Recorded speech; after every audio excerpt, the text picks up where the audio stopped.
are many like them, but these are mine. Hello folks, and welcome to the channel. I'm Chelsea, and I think ants are neat.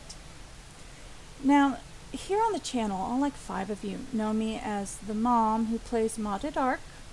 I'm also an author of books that maybe like 12 people read, artist, cook, which probably won't show up on the channel, and cat person. I have the adorably codependent Princess Kitty Kitty, the magnificently unphotogenic noble dragon Smog, and a 5-year-old who will be 6 in a couple months, who is the love of my life, and yeah, you're gonna hear her in the background of this. I'm doing a video, sweetie. I'm trying to record the audio for it, but I also have ants.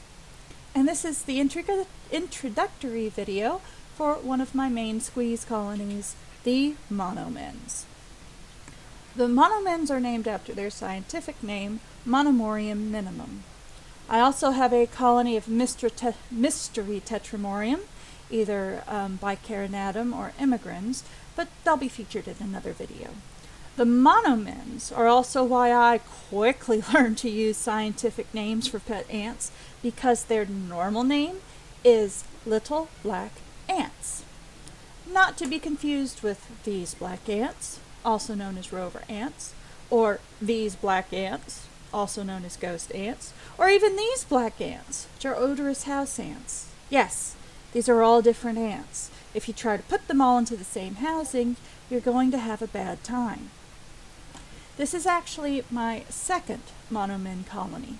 My first one did fairly well, got a nice chunk of brood growing, chose to never ever leave their founding test tube. I'll explain what this means in a minute. And then they lost their queen. And I say lost because I have no idea what happened to her. I think it happened when we moved houses. The new house was an hour away from the old house, and the housing cracked in transit. But we may have lost her before that. Alas, Queen Auntie, we knew you well. Rest in peace. This colony started in the new house, mostly because I wanted to save the OG Monomins. My kid and I were doing some new yard exploration. You always need to figure out where the snails and pillbugs are. And we turned over a brick and found Her Shiny Majesty, Queen A, under the brick. And this is where I tried something dumb. See, I'd seen a couple ant tubers who do what's called colony fusion, i.e. introducing 2 unrelated colonies or queens to form a multi-queen super colony. And I watched it go with relative ease. It always seemed to be successful. They always got their queens introduced, and from there they would just go on like gangbusters. So I figured, hey, free queen, I have a colony that needs a queen, let's try it. And I'm not that stupid. You're not supposed to mix your ant colonies. You are absolutely not supposed to introduce unrelated ants to a colony that doesn't commonly accept other ants. But Monomorium minimum is what ant keepers call a polygynous colony. A monogynist colony, the best known model for ants, has 1 queen and will murder the crap out of non-colony members, including foreign queens. But a polygynist colony will tolerate multiple queens, and a select group of species, which includes M minimum, will actually accept foreign mature colonies of the same species. This seems to be an adaptation to work around human activity, as most of these species, like pharaoh ants and rhephas, are a highly successful tramp species, or, like M minimum, alter their behavior depending on if it's a rural or urban environment. In the true wild, as opposed to my backyard, M minimum is strictly monogynist, not misogynist, and uncooperative. They will not cooperate with ants from another colony, but in urban or disturbed environments, like a human backyard, they are polygynist and highly cooperative in theory. And even better, M minimum inbreeds. So if you have 1 fertile queen, your colony can potentially last forever. But there's a couple catches to this. Nobody has really studied Monomorium minimum beyond the how to kill effectively parts. They're not one of the bigger, shinier species a lot of people like to keep. Currently, that's Tetramorium bicarinatum and leafcutters, and for some reason unknown to God, red imported fire ants or reefas. S. invicta keepers, just why? But anyway, with Monomorium minimum, that means we have no clue what trips that switch from monogynous to polygynous, or even if that switch exists.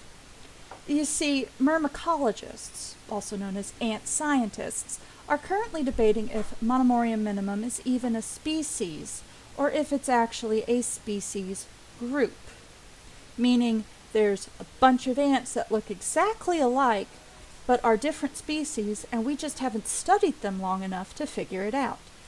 Which would explain why my colony fusion idea didn't work. I put a couple of the new workers into the old colony's outworld, and let's just say I had to rapidly figure out how to rescue ants from each other. It's still easier than handling toddlers. The OG colony wanted nothing to do with the new ants, and I'm pretty sure the feeling was mutual. So now I had a colony that was slowly dying and a colony that was slowly growing. And I figured, hey, that's cool. They'll pace each other. By the time the one is ready to have a nest, the other one will be gone. And then my stepdad found Queen B, C, and D and their brood in the garden. The OG colony died as slowly as expected, and the new colony exploded. And that brings us to now. Now, their housing is a little unique. The OG colony started off with pre-made stuff from a pretty well-known ant-keeping company. And I just did not have a great experience with those parts.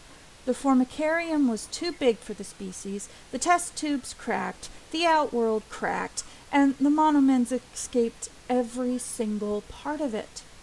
I stuck it out on that stuff way longer than I should have because I was inexperienced and I blew some pretty significant money on the kit. So, yeah, sunk cost fallacy wins every time. By the time I got to Monomins 2.0, I was doing do-it-yourself formicariums.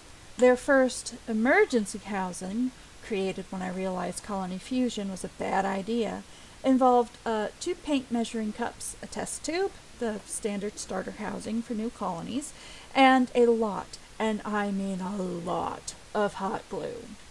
Having kept the original colony for most of the previous year, I approached this new colony of tiny escape artists with respect. But a 4-queen colony is not going to fit in a test tube for very long. They literally, and I mean literally, filled the tube with brood within a couple of weeks. So I gave them a few do-it-yourself prototype formicariums because plaster was all I had to work with. And after a couple of weeks, a lot of hole chasing, and a lot of rejected models, they decided to move into the newest version. It took them about a week for them to move in. I guess they wanted to test it out first to make sure that it was safe for the queens and the brood. But they slowly began filling every single chamber in the new formicarium with themselves, their eggs, and their brood, and they showed me the big secret they had been developing in the process. Here it is. This, my lovely viewers, is a royal larva. And that is not the only royal larva. There are still 4 in the old tube, and at least 10 in the formicarium. That means that we are about to have a whole new batch of queens to increase the colony size. Now, not all of the royal larvae will be queens. Some of them are going to be the males, or drones. But, like I said, Monomorium minimum is still an inbreeding species. So I'm going to go from a 4-queen colony to something a whole lot bigger.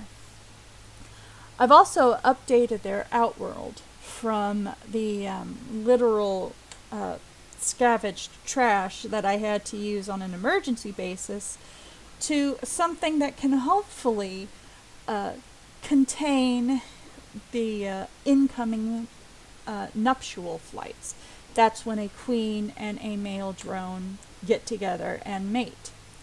What I have right now is basically a really crappy homemade acrylic box, but I'm getting better at making these. The one that I made for the Monomins this time is mostly watertight.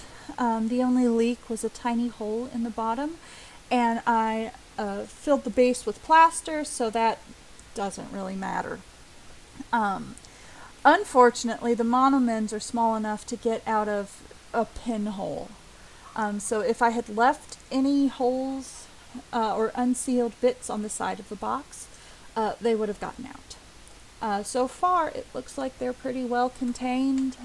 With this species, you're going to get escapes. Like I said, they are tiny little Houdinis. A pinhole is enough to get them, give them a chance to get in and out of your containment.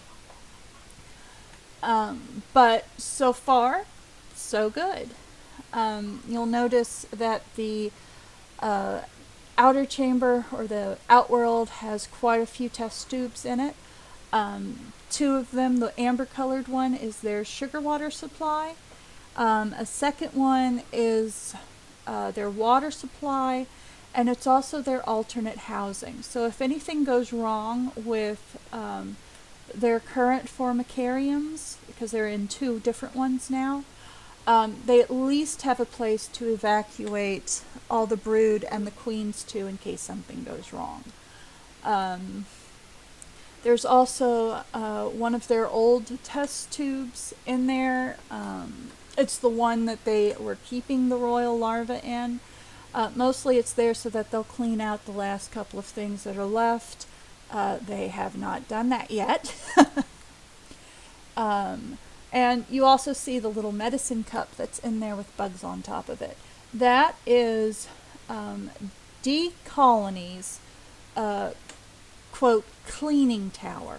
It's basically a small little cup with an ant barrier around the outside. The one that I'm using in this setup right now is Fluon from Biformica.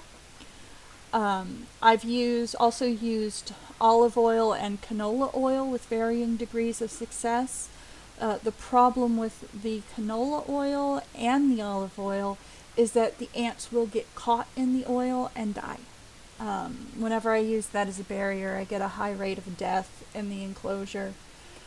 But the Fluon is working very, very well. I figure if these little Houdinis can't get out of this enclosure, they're not going to get out of anything with this. And by the way, if you are new to ant keeping and you want to get into it, I strongly recommend D Colony's videos. He is very educational. He avoids a lot of the dramatics, and he shows you how to build some pretty decent formicariums, and he'll test them out. So he'll show you if a colony can or cannot thrive in a given setup. So like I said, D Colony, he's here on YouTube. I really recommend that you watch his stuff. The purpose of the cleaning tower is that you take food that the ants are mostly finished with, or something else that you want to remove from the outworld, and you just set it on top of it so that the ants will climb down and they can't climb back up. Otherwise, it's really hard to get your ants out of a food item that they are essentially finished with.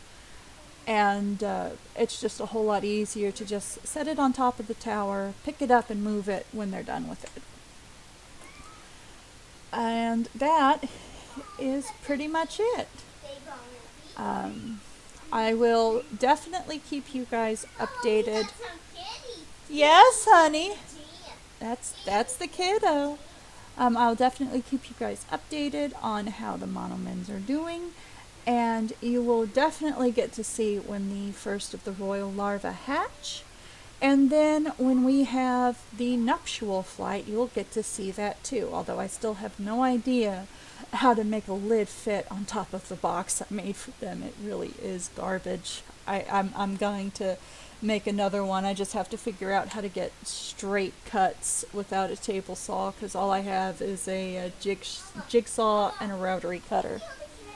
Yeah, I see the cat. Oh, it's so good. She's playing Slime Rancher. I probably should play Slime Rancher for the channel. I just don't know. I'm still addicted to Ark. Anyhow, that's a good place to stop. Next week I will have a introductory video on the Mystery Tetramorium and a couple of other fun things that I've got going on right now. So that's it for the ant date. And I will see y'all next time.